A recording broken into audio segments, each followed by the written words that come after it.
Welcome back into the Godly Young Men Podcast, episode 101. Will Harrop, Joe Wilkie. Excited for this first episode of 2025. That is absolutely crazy considering we started this podcast the first week of January of 2023. So this has been a very memory lane type of stretch we're on with Godly Young Men Podcast. Merch, we talked about last week, not going to spend a ton of time on it, but we did announce that last episode that we have Godly Young Men Podcast shirts. I'm wearing one of them now. Got some really slick looking hoodies. Strive for Greatness down the arm, logo on the front.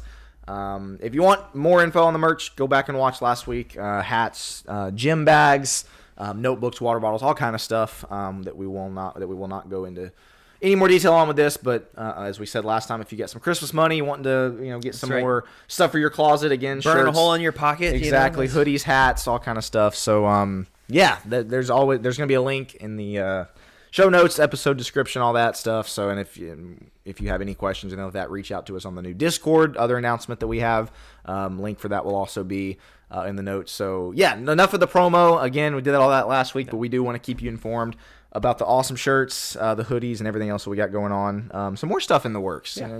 We'll leave it at that. So, what we're talking about with this week's episode is the idea of embracing monotony. And I was trying to think, I haven't, obviously, since we're recording it, I haven't edited it yet. I'm going to have to figure out a good title for that because, I don't know how scintillating that's going to be for people like, oh, man, that sounds like a zinger of an episode. All right. Embrace monotony. Not going to embrace the episode, yeah. But, that's exactly what we're talking about, which, Joe, I don't know if you want to start out for our Godly Young Men listeners by defining monotony, but when this episode is your brainchild, what if you could just kind of sum up that idea, what does that mean? Yeah, it's about embracing the boring day-by-day decisions that you make. I think that's a big problem. You start your New Year's resolutions, and it's exciting, and there's new hope, and this year's going to be fantastic, and it's new, it's exciting, it's all these things. By mid-February, everybody's just like, oh, really? Got to get up and do this again. New Year's resolutions are outside, out of the window type thing. Like, it's a problem when you start hitting the monotonous moment of life, the boring moments of life, the day by day just plodding through instead of getting to live for the vacation. Because they always say mid-January is one of the most depressing times of the year, and the reason why is everybody's credit card bill hits mid-January, and all the spending and the hype and everything of Christmas is like crashing down. That's what I was going to say. You think about the build-up at the end of the year that really starts with, I would say, September, October. People love Halloween. Obviously, then you get into Thanksgiving. Christmas is in the air. Vacations. People are getting out of school. It's just such a fun, exciting time of year. You hit January, freezing cold weather. It's getting dark at 5 p.m.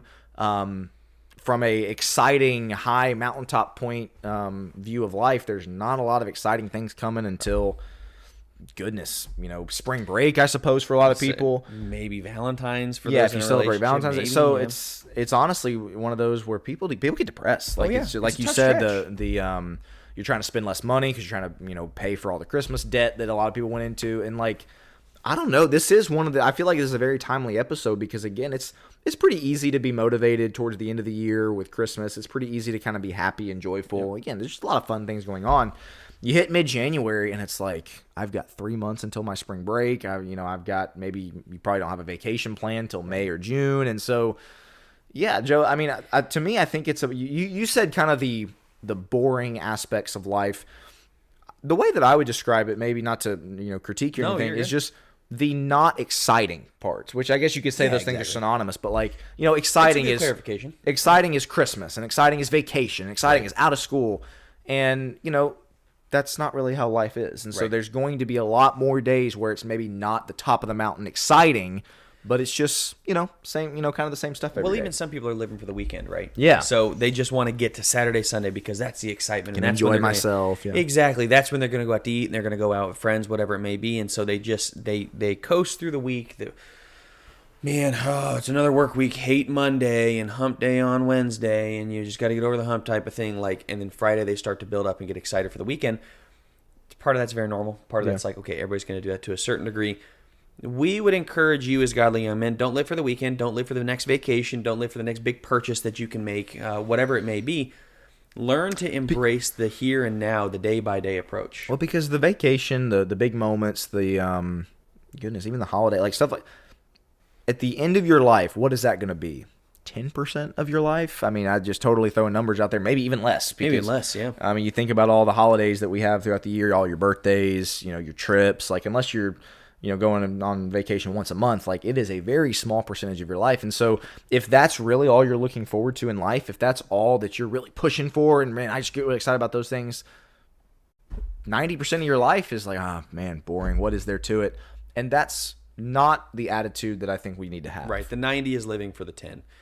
We never want that approach. I love how you just said that. Like, if you're spending 90% of your life getting ready for the 10%, what that does is it causes the 10%, you got to maximize everything. That better be the best vacation. You're not going to deny yourself. I got to make the most of the weekend. Yeah. Exactly. You got to make the most of the weekend, and then somebody asks you from your church to go do something on the weekend, or a buddy asks you to move, and it's like, this is my one time a week, man. Like, okay, we have to embrace that life can be good on a random Tuesday, right? So that's really what inspired this episode. Is I realize this is a very personal one for me. I have chased, hedonism is a strong word because it's not like I'm going out and having sex with everybody. Like, it's not hedonistic to that point, but like going out to eat. Yes, kind of enjoying the going out to eat, getting the crumble cookies, and you know, I don't play video games, but like occasionally sitting down and watching a movie, and that's fine on some of those things. But like, I live for the weekend to get to that point, and I live for the next vacation. Vacation's big for you. Yeah. So yeah, I push for the vacation because that's the one time I can turn my brain off. And meanwhile, what happens for the rest of the time? Not losing weight, not really in rhythm, kind of pushing, waiting for that vacation. Like, man, is it March yet? I know I gotta leave. I got a trip coming up in March. So January and February just stink because I didn't make any time for any of the other things. No, I'm starting to realize in my old age, quote unquote, at 30, I have to embrace monotony. I think you do better at this. My brother's really good at this, where day by day, it's those little moments, the little things. Like, progress can only be made unless you embrace the boring, the monotonous, again, there's a word for it that I'm missing, but like just the day by day, the non-glamorous, not exciting moments. If you can embrace those, that's where you get to it, because life is made up of several boring choices that lead to making the big choices great.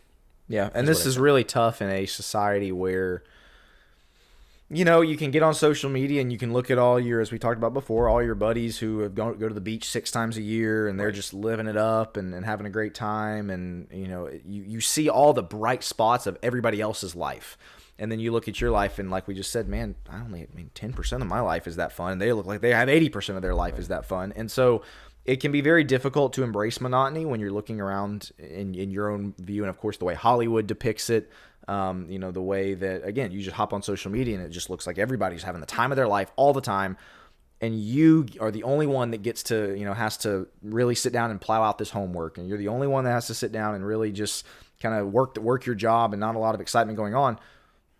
That's not the way that you see your life is the way real life works. Like, again, unless you're just a bazillionaire and can go on vacation all the time, you got a job you got to work. You got school you've got to do. You've got, you know, a family you got to provide for. You got all these things. And what we are trying to, I guess, communicate with this episode is you want to view those things as, sure, there's monotonous to it. Maybe it's not the most exciting thing in the world, but that's the fulfilling thing. If vacation is all that fulfills your life, it's a very empty life. Yeah, that's a great point. So we have a few strategies we wanted to bring up to help you embrace, and this is something I'm going to be working on myself, in embracing the monotony. And we've read a lot of books. We talked about 5 a.m. Club is a big one. I'm reading another book right now that's kind of in that vein. Atomic Habits, Power of Habit, read those books. They're all great books to really get into the habit, but a big part of it is like the habit starts in the monotonous, boring moments of life that, you know, it's just the day by day. Like, that's where you want to make progress. And so for these few strategies, I'm going to start with the first one, and I talk about this way too much. Will's probably like, shut up already about this one. But you have to keep your why top of mind. You have to keep it top of mind. This is, we'll talk a little more next week about this concept, so I don't want to hit this one too hard. But there is an element of like, when you're going day by day, you get bogged down and you go, why am I even doing this? Why do I even live life, right? What is Monday through Friday for, if not for the weekend? You have to keep your why in mind. Like, why are you living life? Is it just for the weekend, or do you have a stronger why? Why am I embracing getting up and going to the gym? Why am I embracing making any change in my life? If the change is like, I guess I'm just supposed to, well, guess what? You're going to hate when life gets really difficult, when you're just plodding through the week. You have to keep that why top of mind and go, here's why it matters to me. And it can't just be, I would say, make this caveat, it can't be from a place of self-hatred. A lot of people are like, I just hate who I am. That'll get you there to a certain degree. But as we talked about before, that's kind of like the NOS in the car where you go 200 miles an hour, but not the gas that's really going to take you further. Like I'm going to go 60, but I'm going to go for 200 miles rather than 200 miles an hour for 60 or whatever you want to say. Yeah. So to me, that's the key to keeping the why top of mind is the why has to be a positive, like it's not just for me, I want to lose weight this year. But it can't be, I really want to define jawline because I hate looking at myself in the mirror, and that's why I'm going to lose weight. Is that a factor? Yeah. I mean, I'd like to like who I look like in the mirror. At the same time, really the factor has to be a more positive one of like, I want to live a healthy life, especially for my kids. And I just want to be a generally healthy person who's more in alignment and taking care of himself. That is a goal that I can reach, and that's a why. So when I'm getting in the middle of the moment, like, why am I doing this? Why am I saying no to the cookies that I really want?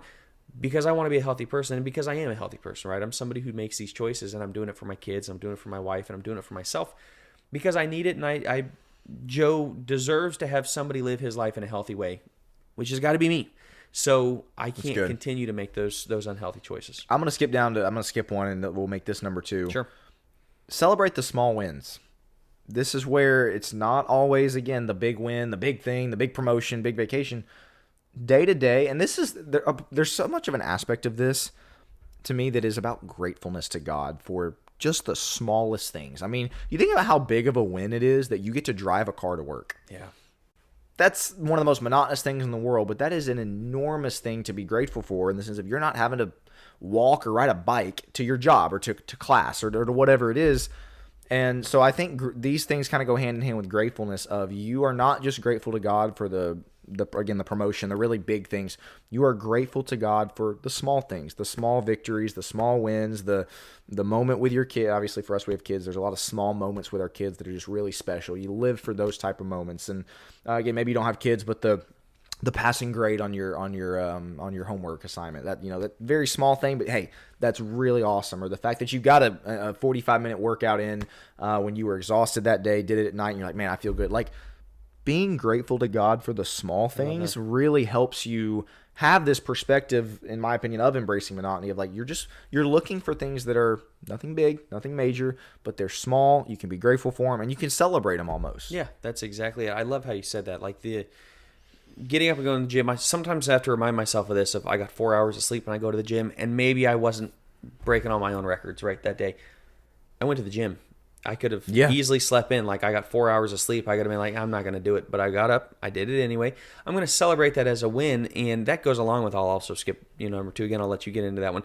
But the other one we have on this list is give yourself grace. You have to give yourself grace because those two go hand in hand. And celebrating the small wins, you will have times where you're not optimal. And you got to be able to give yourself a little bit of grace. Celebrate the small things, the victories along the way. Because if it's only like down the line of, man, I'm still not there, still not there, still not there, that gets really old. What makes a road trip go a lot faster is when you are stopping and you're looking forward to specific things along the way. So like, this is terrible, but growing up, fast food is, I'm trying to get away from it. But like, we always knew we loved White Castle. People may hate that. I don't know.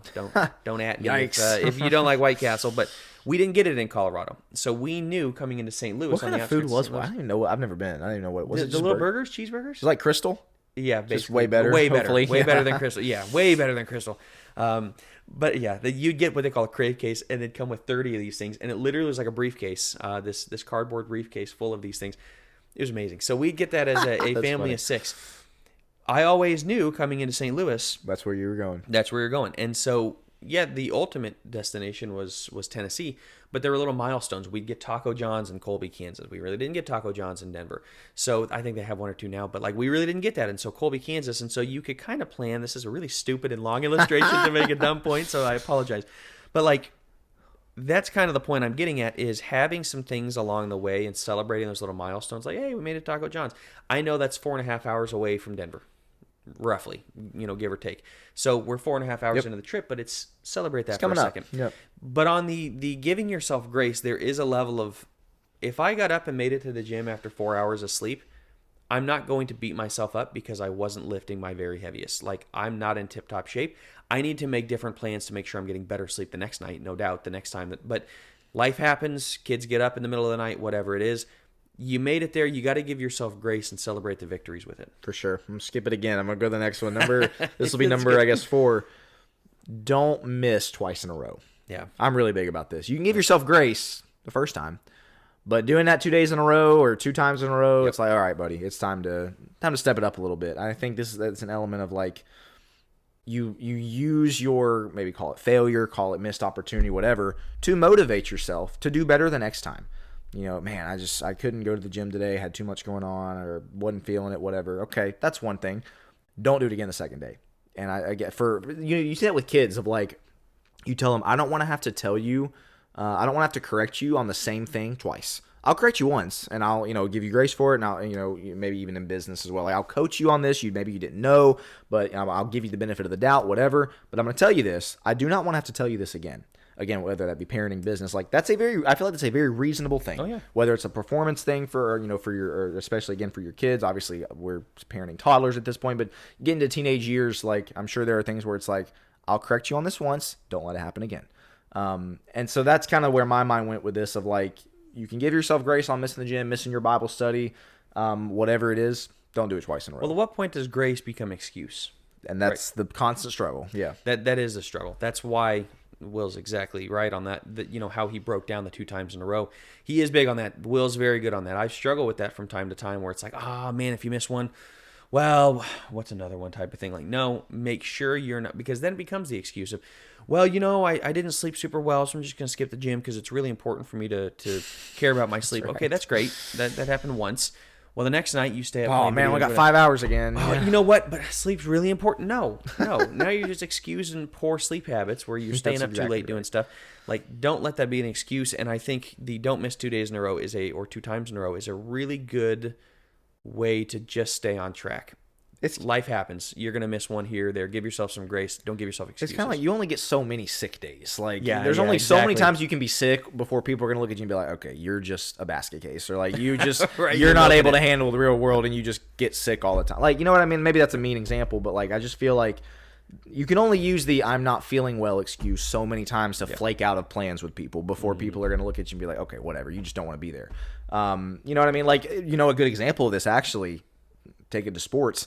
The NBA is facing a really big problem right now with load management, like players that are hurt and injured, and it's like, buddy, you're hurt and injured 25 games out of the year. Joel Embiid is the prime example of this. Kawhi Leonard is another example. If you're not an NBA fan, you're not going to know who these people are, but NBA ratings are tanking right now because guys, I'm going to shout them out again, like LeBron, Kobe, people like that played every single game. A lot of these young guys are coming in the league now, and it's like, oh, man, my knee's sore. I'm not going to play. You can only use that excuse so many times before people are going to start looking at you with raised eyebrows and saying, you just don't like playing through pain, or you just want to, kind of chill out tonight.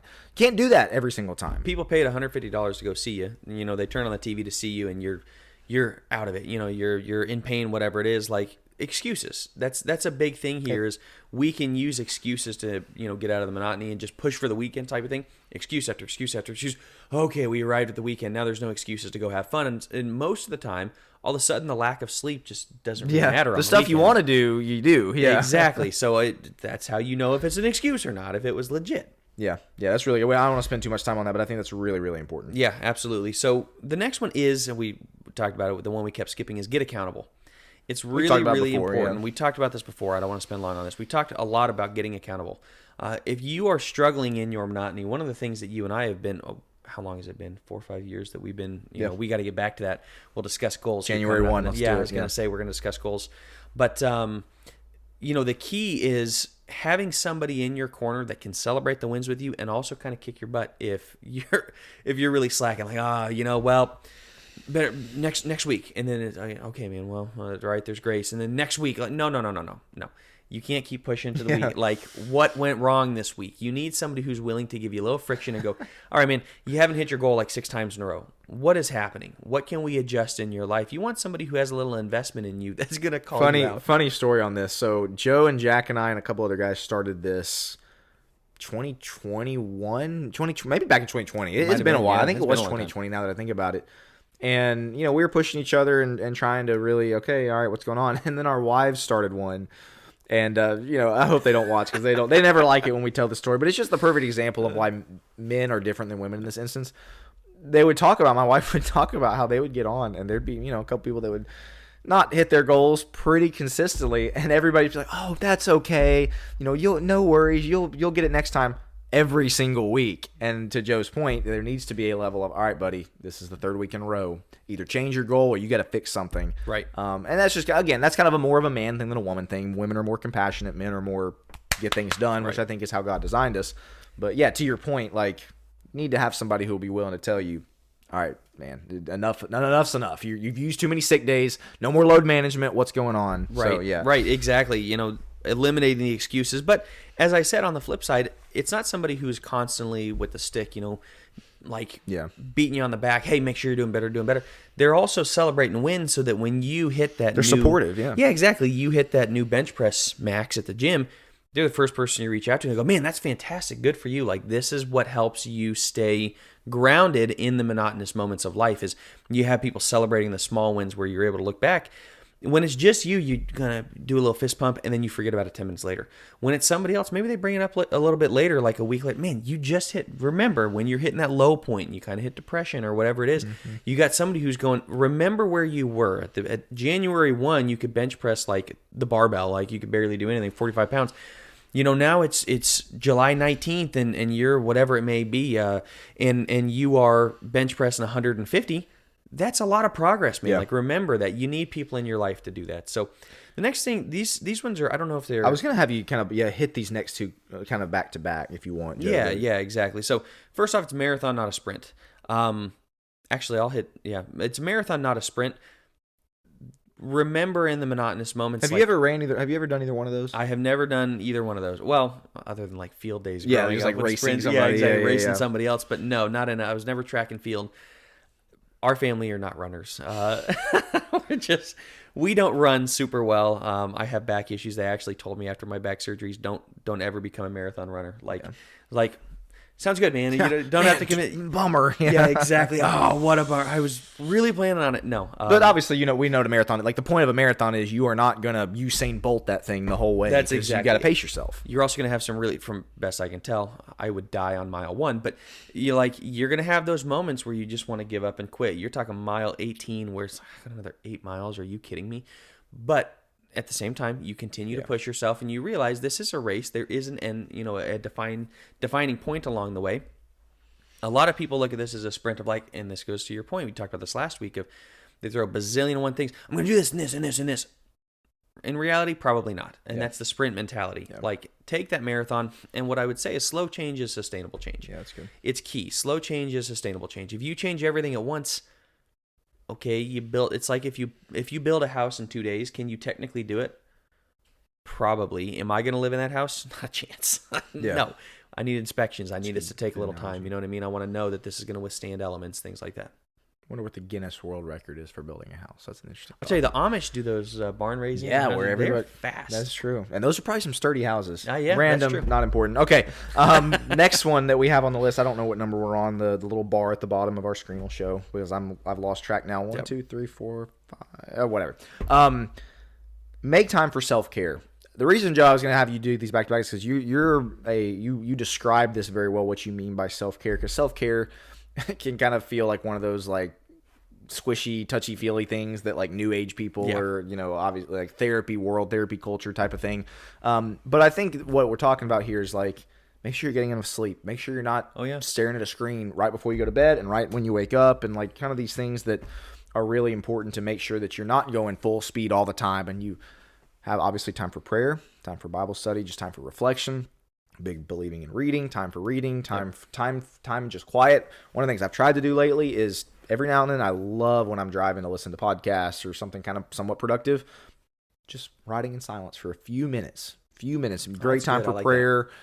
Great time to just kind of sit alone with your thoughts. That to me, when I saw self-care, that's kind of what I'm thinking of, is just time to rest your brain, time to, I don't have to be productive in this 5 minutes. I can just take a minute, take a few minutes. I can ride without listening to a podcast. I can ride without having, okay, who do I have to call? What do I have to do? Take a few minutes. So that's kind of where my mind went, obviously getting off your phone at night, that kind of thing. How difficult was it the first few times you did it? So tough. It was so hard. You're just so tempted. okay, when is this done? Like, how long did I tell myself I was going to Yeah, do this? exactly. I really like that point. Self-care is getting what you need, not necessarily just what you want. There is a big difference in that. Like, well, self-care, I went and spent $3,000 at the store. Like, that's not what you need in the least. I just really need to get in the bath for 60 minutes, bath bombs. Yeah, okay. Exactly, and pamper myself. No, in reality, it's what you need, which is going to be, like you said, it's basic things. It's going to be sleep. It's going to be Going connection. on a walk outside. Yeah, getting sunlight, man. I mean, as guys, it's huge. As we talk about testosterone, right? Like, sunlight is big. It is taking care of your needs. Sometimes the need is, I need to be around people. I'm really lonely. I'm feeling very isolated. Go get around people. Call somebody. Call a friend. Start texting somebody. Jump on our Discord, right? There you go. Whatever it may be, like, sometimes that's what the need is, and so that's what self-care is. It's the same as Jesus going down into the boat. He needed rest, and they got all ticked because it's like, don't you care that we're perishing? Like, he's doing what he needs. Sometimes he'd wade through the crowd, go up into the mountain all alone, go pray to God. That's what he needed to do in the moment. And that may not even be what he wanted. That's what he needed to do. He just can't do these things 24/7. That's what we're looking for in our self-care is in the monotonous moments, we can go so hard all the time, just, 24/7, 100 miles an hour. 100 miles an hour, and we burn out. And this is Joe and one of Joe and I's issues. Like, yeah. We struggle with this a lot. Burnout, we talked about it before. Burnout is a problem because when you are thinking about work constantly, and I know for you, like, it's tough sometimes to turn off work because when you get off of work, you still got to edit videos and you still got to, you preach and teach sometimes for Jackson Temple. I do the same. I've got other things, these things and the 365s and other stuff that we do. So there's always more that we're thinking about. Creates burnout if we don't give time for self-care. And sometimes our self-care is sitting down and watching a movie with our family. Watching a TV show with my wife. That is my self-care because I need some connection time with her where you just snuggle on the couch. But I also need something to turn my brain off. You have to know what your needs are in order to appropriately engage in self-care. But that's going to help you in your monotonous times where it gives you little things to look forward to. One of the things I used to say, this isn't on this list, but I would say this is self-care, is do something you like every single day. That's good. One thing that you like every single day, whether that be journaling, whether that be going for a walk, even if it's giving yourself a small treat at the end of the day where you have a small little candy bar and you kind of held yourself to your diet and you have the calories left over, whatever it is, like, hey, that was fun. This was good. I did take the bath, whatever it is. Like, one thing per day that you do genuinely enjoy. There's nothing wrong with it. Just don't chase those things. Exactly. Don't chase those things so much that you miss out on the rest. Yeah, that's really good. The last thing we have on here is essentially this question, Joe. I like that you put on here. If your end goal was given to you today without having to wish for it, would you take it? Or without having to work for it, would you take it? And that's a very interesting question because, I mean, immediately you're like, yeah, probably. But at that point, that's when it's like, okay, the idea of the process or the grind or the work that you took to get there is honestly part of what makes it so fulfilling. They say that's why lottery winners kind of go bankrupt. That's why, people who are trust fund kids and kind of get given millions of dollars at a young age kind of blow it and don't use it very wisely. It's because they didn't really work for it. They didn't earn it. And so they're out. People get lap band surgery. Yeah, exactly. Just crazy stuff versus the person who, you know what? I worked really hard this past year, got several bonuses, got a raise, whatever. I'm going to go out and enjoy a really nice dinner. I'm going to buy myself XYZ. Again, like, it's not all about self-indulgence, but, kind of the idea of I worked really hard to get here. I was not just handed this. I was not, again, a trust fund kid or whatever it is. And so I think this is a very interesting question you have here at the end. Because think about that. You are building out the type of person you want to be in these monotonous moments. When you push through, what you are able to tell yourself is, I'm somebody who pushes through. I'm somebody who gets it done. The person who goes and wins the lottery, like, you didn't come to that honestly. You don't have any of the skills it takes to actually win money. You just, or not win money, to actually make money, create wealth. You don't have any of those skills. You just scratched off a ticket or whatever and it worked for you, like, or you aligned numbers. Woohoo. There is no sense of accomplishment, sense of satisfaction, substance. Yeah. It's one of the big reasons why, and I know we may have listeners that get on it. We're really not a fan of Wegovy and of what's the other big one that's taking place? Semaglutide, right? Which is what is the big one that everybody's taking? Ozempic. Ozempic, yeah. Is semaglutide, yeah. Ozempic. Wegovy is another one. Really not a fan of those. I'm not. It's kind of a shortcut. Yeah, I know some people have to take or do the lap band surgeries, things like that. You didn't do the work that it took to get there. It is a cheat code that you got to the end of the game and said, I'm skinny too. No, you're not. My brother went from being very overweight to really insanely in shape. Insanely in shape. I mean, I see what he does at the gym. It's like, whoa. And he didn't do it on Ozempic. 3 years later. It took him 3 years. And you know what? He has a lifestyle that has changed. If he had just taken a shot or gotten a surgery and he shrunk down, and he doesn't have a lifestyle change, it doesn't matter. So, the reason I asked this question on here is like, you know how he got there? He embraced monotony. He embraced going to the gym, the day-to-day grind of, I'm going to get up and go when I don't want to, when I don't feel like it. When nobody was there to push him, now we push each other. I go to the gym with him. He did this for 2 years without me before he moved close. Good for him. That's how he got there. And now he has that in his back pocket of like, I'm the type of person that can get things done. I can accomplish this.